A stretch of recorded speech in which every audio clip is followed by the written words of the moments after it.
ورحمة الله وبركاته. بسم الله الرحمن الرحيم.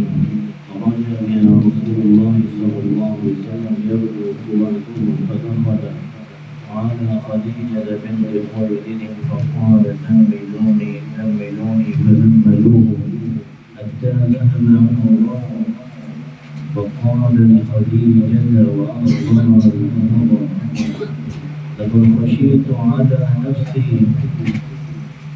فقالت خديجة: كلا والله ما يخزيك الله أبدا، إنك لتصل الرحم وتحمل الكلب وتكسب المعدوم وتقضي الضيف وتعين على نوائب الحق. فانطلقت به خديجة حتى أتت به ورقة بن نوفل بن أسد بن عبد العزى ابن عم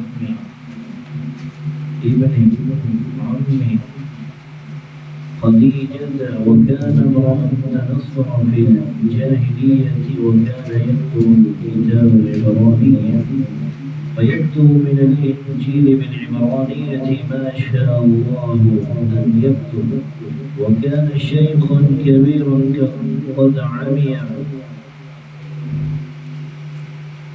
فقالت له خديجة: يا ابن عمي اسمع من ابن أخي.